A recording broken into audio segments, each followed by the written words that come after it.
কি আজকে এত বেলা হতে চললো কিন্তু সবাই এখনো পর্যন্ত এলো না। এই সব হলো কুড়েমির লক্ষণ মহারাজ। আপনি একদিন যারা যারা দেরি করছে তাদের চাপকে দেবেন, তাহলেই সব সিধে হয়ে যাবে। আর বলবেন না মহারাজ, আজকে গিন্নি কাঁচা লঙ্কা দিয়ে কুচো চিংড়ির ঝালটা যা বানিয়েছিল না, খেতে খেতে দেরি হয়ে গেল। গোলগাপ্পি দেওয়ার আর জায়গা পাও না না? বিশ্বাস করুন, সত্যি খুব ভালো রান্না করেছিল গিন্নি, তাই আবার আরেক হাঁড়ি ভাত চড়াতে বললাম। আর সেটা খেয়ে আসতেই তো দেরি হয়ে গেল। আরো এক হাঁড়ি? মহারাজ কিছু মনে করবেন না, এই পাঠশালা বন্ধ করে সব গুছিয়ে তারপরে এলাম। সুপ্রভাত মহারাজ। সুপ্রভাত মহারাজ। প্রভাত আজকে আর শুনেই তোমরা সবাই এত কুঁড়ে হয়ে গেছো যে কি বলবো।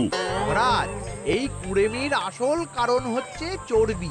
কথায় আছে, যত বেশি চর্বি তত তাড়াতাড়ি মরবি। আপনি কি বলতে চাইছেন মন্ত্রী মশাই, যে আমি তাড়াতাড়ি মরে যাব আর আপনি মজা দেখবেন? ঠাকুর ঘরে কে, আমি তো কলা খাইনি ব্যাপার হয়ে গেল। গোপালের একদম মোক্ষম জায়গায় আঘাত লেগেছে, যাকে বলে ওই আঁতে ঘা। তুমি বেশি কথা বলো না বৈদ্য, ছুঁচ করে চালুনির বিচার। হ্যাঁ, বৈদ্য তো দেরি করেই এসেছে। আমার মনে হয় প্রত্যেককে এমন ভাবে প্রশিক্ষণ দেওয়া দরকার যাতে তারা একটু চনমনে হয়ে ওঠে। হ্যাঁ মহারাজ, তাহলে আগামীকাল থেকেই শুরু হোক ব্যায়াম আর অস্ত্র শিক্ষা।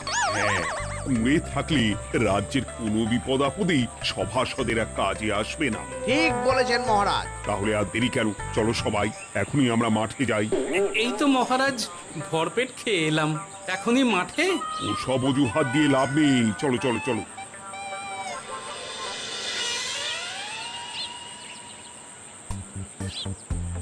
এবার সবাই সারিবদ্ধভাবে দাঁড়িয়ে পড়ো। এ কি, গোপাল কোথায়? মহারাজ, গোপাল আপনার পিছনে দাঁড়িয়ে আছে, চুপি চুপি। এই গোপাল, যাও যাও, মাঠের মাঝখানে গিয়ে দাঁড়াও। এই চাঁদি ফাটা রোদে কেন মহারাজ সুস্থ শরীরকে ব্যস্ত করছেন? এইসব বাজে কথা শুনতে চাই না। শুয়ে বসে থেকে শরীরের কি অবস্থা করেছো? শরীরের নাম মহাশয়, যা সবে তাই সয়। তুমি যাবে না, তোমাকে এক্ষুনি বরখাস্ত করব। উফ, কি জ্বালা! যেখানে আমার সব কাজ বুদ্ধি দিয়েই হয়ে যায়, সেখানে গায়ের জোরের কি দরকার? হ্যাঁ, এই গোপাল, আমি 1 থেকে 3 অব্দি গুনবো, তারপরে সবাই এই মাঠের ধার বরাবর 5 বার পাক দিয়ে দৌড়বে। ঠিক আছে মহারাজ, আমি প্রস্তুত। আমি রোগা পটকা আছি, কোনো সমস্যাই হবে না। হয়ে গেল। সবাই প্রস্তুত? 1 2 3। কি হলো গোপাল, দৌড়াও দৌড়াও। মহারাজ, এর থেকে বেশি জোরে পারবো না।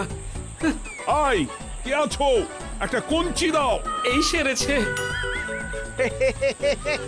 বেশ হয়েছে, বেশ হয়েছে। ব্যাটার এবার চর্বি কমবে। কি হলো গোপাল, হ্যাঁ হয়ে গেল? হ্যাঁ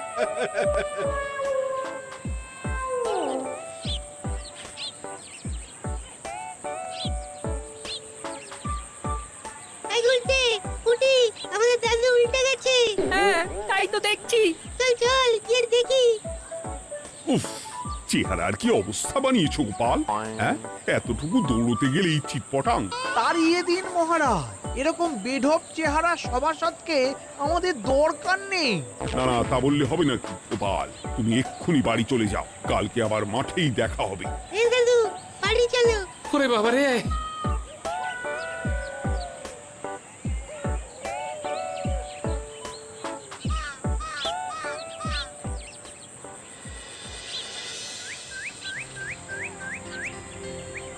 আরে ধুর ছাতার মাথা, তখন থেকে জল খেয়েই চলেছ। কি হয়েছে সেটা বলবে তো? শরীর চর্চা হয়েছে, শক্তি খরচা হয়েছে, আর পারছি না। উফ, বাপরে বাপ, কি পায়ে ব্যথা! এই জন্যেই আমি বলি বাপু, একটু বপুটাও নড়াও, কিন্তু কার কথা কে শোনে? ওরে বাবা, অকারণে সুস্থ শরীর ব্যস্ত করবো কেন বলো তো? বেশি নড়াচড়া করলেই আয়ু কমে যায়। তোমার এই বাজে কথা কোন শাস্ত্রে লেখা আছে শুনি? শাস্ত্রে কেন যাব, বাস্তবে জলজ্যান্ত উদাহরণ আছে। আমি মানতে পারছি না। হুম, মানতে পারছি না বললে তো হবে না, তোমাকে মানতেই হবে। বেশ, প্রমাণ করো। আমি যদি তোমাকে প্রমাণ করে দিতে পারি, তাহলে আজ থেকে বাড়ির বাজার দোকান করার দায়িত্বটাও তোমাকেই নিতে হবে। দিদা, তুমি তো ফেঁসে যাবে, দাদুর সঙ্গে বাজি লড়বে না। এই বাদ দে তো, তোর দাদু আগে প্রমাণ করুক যে বেশি নড়াচড়া করলে বয়স কমে। হ্যাঁ তাহলে বাজি। হ্যাঁ, বাজি। আচ্ছা ঠিক আছে, বেশ। তুমি তুমি একটা পশুর নাম বলো তো, যারা খুব তাড়াতাড়ি দৌড়য়। ঘোড়া, হরিণ, চিতাবাঘ আরো আছে। আচ্ছা, এবার সবচেয়ে আস্তে আস্তে কোন পশু চলে, এরকম একটা পশুর উদাহরণ দাও। কেন, কচ্ছপ? এই তো পেয়ে গেছে উত্তর। এবার তুমি বলো তো, কচ্ছপ কত বছর বাঁচে, আর ঘোড়া, হরিণ, চিতাবাঘ এরা কত বছর বাঁচে? চিতাবাঘ, ঘোড়া কেউই 30 বছরের বেশি বাঁচে না, কিন্তু কচ্ছপ 300 বছরও বেঁচে থাকে। হেরেছে, হেরেছে, আমার বউ হেরেছে। উফ, জীবনের কত বড় চাপ নেমে গেল। হ্যাঁ, এই তুমি আমাকে এভাবে হারালে? তখনই বললাম দাদুর সঙ্গে বাজি লড়তে যেও না। নাও এবার খেলা সামলাও।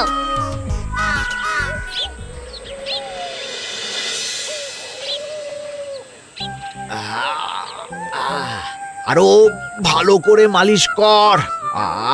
আজকে ছোটাছুটি করে পা দুটো বেশ ব্যথা ব্যথা করছে। কালকে তো আবার অন্য পরীক্ষা।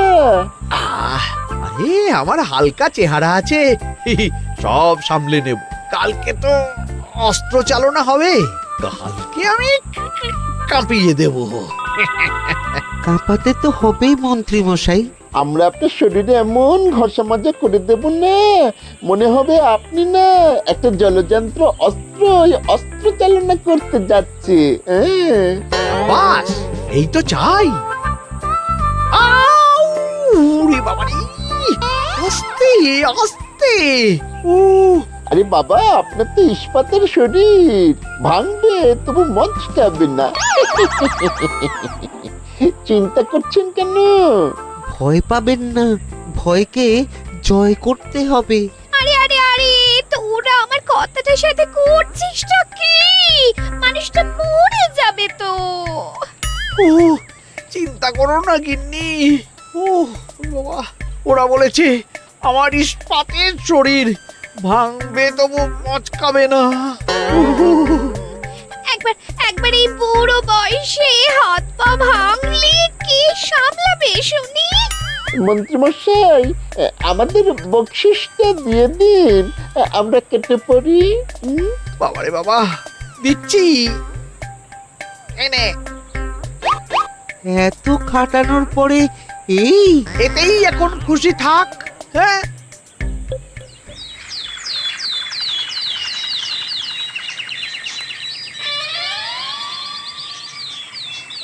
এবার তোমাদের সকলকে অস্ত্র শিক্ষা দেওয়া হবে। উফ, রোজ রোজ কি জ্বালাতনে পড়েছি, বাপরে বাপ।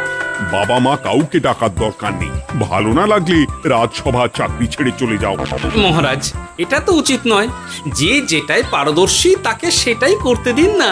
একটা বাঁদরকে যদি আপনি বলেন শিকার করে মাংস খেয়ে দেখা, সে কি পারবে মহারাজ? মহারাজ, গোপাল একটু বেশি কথা বলছে, ওকে আপনি বের করে দিন। আমি তোমার কথায় গলবো না গোপাল, তোমাদের সবাইকে এখন অস্ত্র শিক্ষা শিখতেই হবে।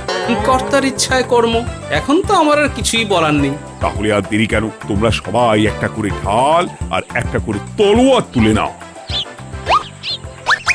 সেনাপতি, বলুন মহারাজ। তুমি সকলকে অস্ত্র শিক্ষা দেবে, তলোয়ার চালানো শেখাবে। এক এক করে প্রত্যেকে তোমার কাছে যাবে, আর এক এক করে তুমি সবাইকে তলোয়ার চালানো শেখাবে। আচ্ছা মহারাজ, তাহলে ওই সবার প্রথমে চলে আসুন মন্ত্রী মশাই। হ্যাঁ, আমি প্রস্তুত। আমার শরীর ইস্পাতের মতো, ভাঙবো তবু মচকাবো না।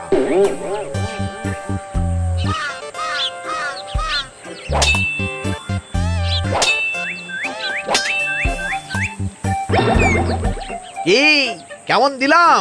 অত সহজ নয় সেনাপতি। আমি মন্ত্রী এমনি এমনি হইনি, আগে অস্ত্র শিক্ষা শিখে তবে মন্ত্রী হয়েছি। এটা কি হলো? হ্যাঁ, আপনি অস্ত্র শিক্ষায় পারদর্শী, কিন্তু আরো বিচক্ষণ হতে হবে। কারণ আজকে এই পাগড়ির জায়গায় আমি যদি তলোয়ার আপনার গলার দিকে চালাতাম, তাহলে কিন্তু আপনার এই ভবলীলা এখানেই সাঙ্গ হয়ে যেত। ঠিক আছে, ঠিক আছে, মনে রাখবো। এবার বাকিদের তো ডাকো। হ্যাঁ, এরপরে তলোয়ার চালানো শিখতে আসবে গোপাল। গোপাল দাদু, গোপাল দাদু। বাবা বাবা বাবা, গোপাল তুমি আবার দলবল নিয়ে এসেছো। দেখি তোমার কত দম।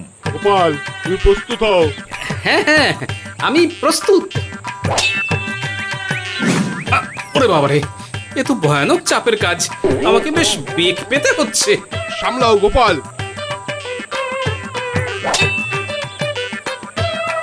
না, আমাকে অন্য রাস্তা দেখতে হবে। সেনাপতি, মহারাজের দিব্যি, তুমি আমার দিকে তলোয়ার ঢাল বাড়াবে না। এই এই, এটা কি হলো? সত্যি তো, এটা কি হলো? গেল গেল গেল গেল গেল গেল গেল, দুটোটা খুলে গেল গো। দেব নাকি এবার কুচ করে কেটে? জিতে গেছি, জিতে গেছি। এটা কি হলো? শত্রুপক্ষ কখনো কারো দিব্যি শুনবে না। আর সেনাপতি, তুমি কি ওখানে দাঁড়িয়ে দাঁড়িয়ে মজা দেখছো? আমি কি করব মহারাজ, গোপাল যে আপনার দিব্যি দিয়ে দিল। গোপাল বেটা খুব চালাক। তাহলে এখন উপায়? ওসব গোপাল তোমাকে বোকা বানাবার জন্য করেছে। তুমি ধুতি ঠিক করে আবার লড়াই চালিয়ে যাও। যথাজ্ঞা মহারাজ।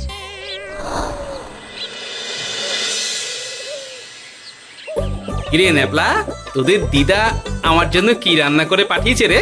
এই তো ভাত, আলু সেদ্ধ, এই পুঁই শাকের ঝোল আর রুই মাছের ঝাল। আর তোদের যে তোষক, বিছানার চাদর আনতে বলেছিলাম, এনেছিস তো? ওই তো দাদু, কুটির কুড়িতে আর বাকিরা সবাই ধরাধরি করে নিয়ে আসছে। ব্যাস, তাহলে তার কোনো চিন্তা নেই।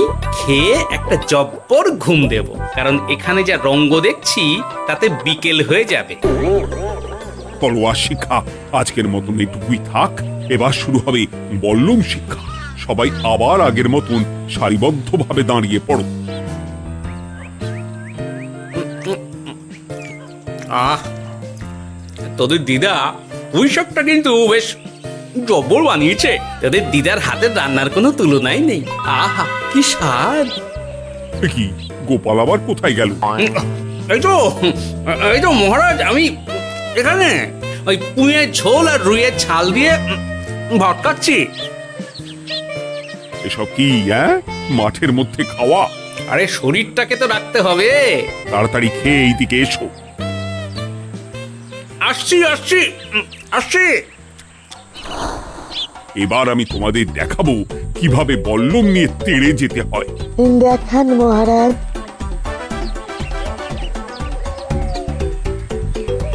এ তো খুবই সোজা মহারাজ। ঠিক আছে, তাহলে বল্লম নিয়ে তেড়ে যাও দেখি। দিন, আপনার হাতের বল্লমটাই দিন।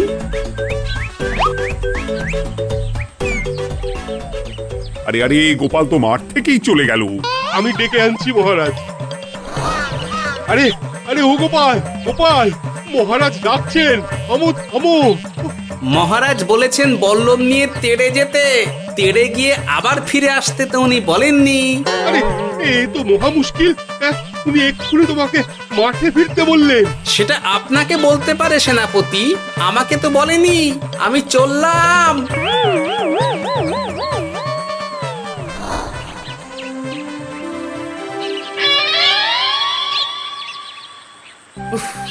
বাবারে বাবা, কি ঝক্কি!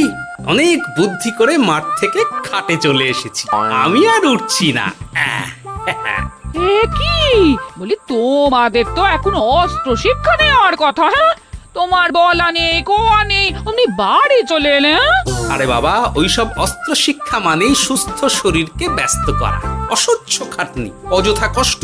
কষ্ট করলে তবেই কেষ্ট পাওয়া যায়। হ্যাঁ, তোমায় আমি আগেও বুঝিয়েছি, যেখানে বুদ্ধি কথা বলে সেখানে দেহের শক্তি নীরব দর্শক গিন্নি।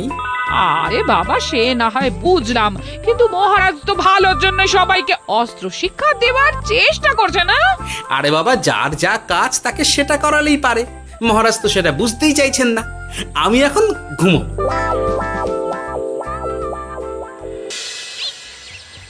দরজা খোলো গোপাল, দরজা খোলো। গোপাল, গোপাল দরজা খোলো বলছি। ব্যাস হয়ে গেল, একটু শান্তিতে ঘুমাবো তার জো নেই। দরজা খোলো গোপাল। বলুন মহারাজ। তুমি কি পেয়েছোটা কি গোপাল? রাজসভায় দেরি করে আসবে, তারপর অস্ত্র শিক্ষার সময় ফাঁকিবাজি দেবে, এভাবে তো আর তোমাকে মনে হচ্ছে রাজসভায় রাখা যাবে না। মহারাজ, গোপাল তো মুখের কথার লোক নয়, ওকে তাড়িয়ে দিই। কেন মহারাজ, আমি কি এমন মহাপাপ করেছি যে আমাকে তাড়িয়ে দেবেন? এই যে আমার কথা শুনছো না, এটাই তোমার অপরাধ। অপরাধ নেবেন না মহারাজ। পণ্ডিতের দায়িত্ব পুজো করা, সভাকবির দায়িত্ব কবিতা বলা, সাহিত্য চর্চা করা, আর আমার দায়িত্ব হাসি মজা করে আপনার মন ভালো রাখা। কিন্তু আপনি আমাকে জোর করে যুদ্ধের ময়দানে ঠেলে দিতে চাইছেন। এটা আমার ইচ্ছে। আমিও তো মহারাজ ইচ্ছে করলেই অনেক কিছু করতে পারি, চোখ বন্ধ করে লক্ষ্য ভেদ করতে পারি, শুধু বুদ্ধি দিয়ে। আরে বাহ, এত বড় কথা! তাহলে মহারাজ, ওকে বলুন পরীক্ষা দিতে। কি পরীক্ষা? আমি একটা ঘরে বর্ম পরে দাঁড়িয়ে থাকবো। তোমার হাতে অস্ত্র দেব, আমার মাথায় একটা আপেল থাকতে হবে, আর তুমি কিভাবে আমার মাথা থেকে ওই আপেল ফেলতে পারো দেখব। এ তো খুবই সোজা। কি গোপাল, তাহলে লড়বে নাকি বাজি? হ্যাঁ, লড়তে রাজি আছি। তাহলে আজ রাতেই হয়ে যাক পরীক্ষা। যদি এই পরীক্ষায় উতরে গেলে তো ভালো, নইলে তোমার চাকরিটা গেল। গোপাল, তুমি পারবে তো? সে দেখাই যাবে। আজ রাতে তাহলে রাজবাড়িতে দেখা হচ্ছে। যদি আমি এই পরীক্ষায় বিফল হই, তাহলে আমার চাকরি আপনি কেড়ে নেবেন, আর যদি সফল হই তাহলে মন্ত্রী মশাইকে শাস্তি দেবেন।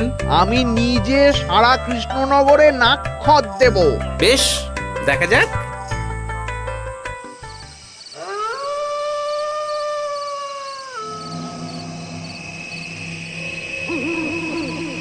কি মন্ত্রীমশাই, ব্যবস্থা সব ঠিকঠাক হয়েছে তো? হ্যাঁ, এবার শুধু গোপালের পরীক্ষার পালা। আমি তাহলে বাইরে গেলাম, গোপালকে পাঠিয়ে দিচ্ছি।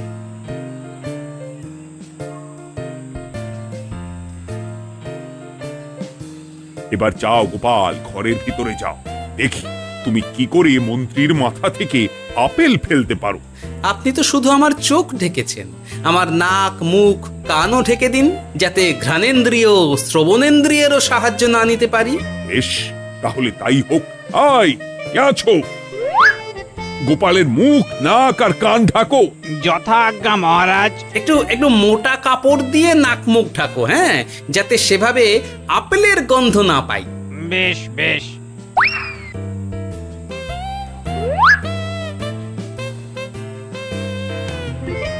যাও গোপাল। গোপাল, এবার তোমার চাকরি গেল। এবার তুমি কি করবে? কি করবে? দৌড় ঝাঁপে ফাঁকিবাজি? হ্যাঁ?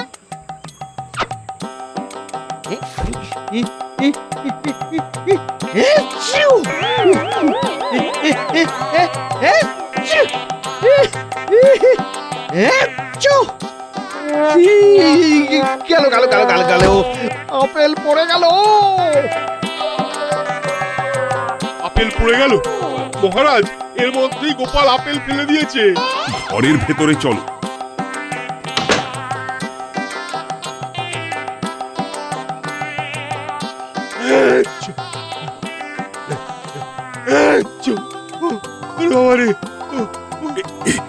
কি ওরে বাবারে বাবা, কি ঝাঁজ!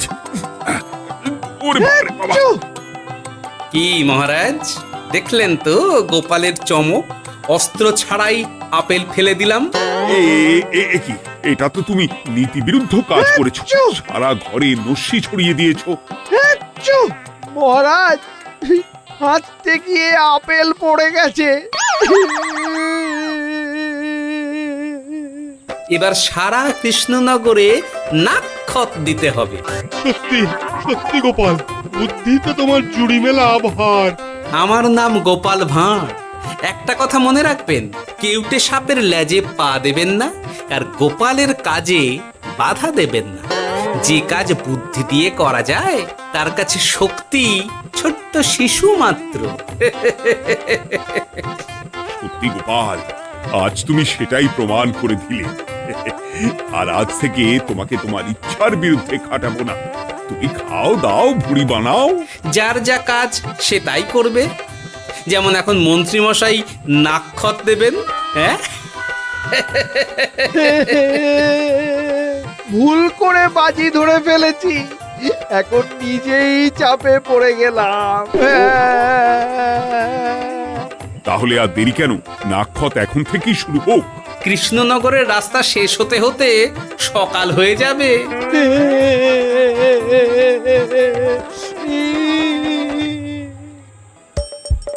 হাসির রাজা, জ্ঞানের রাজা, রসিক রাজা।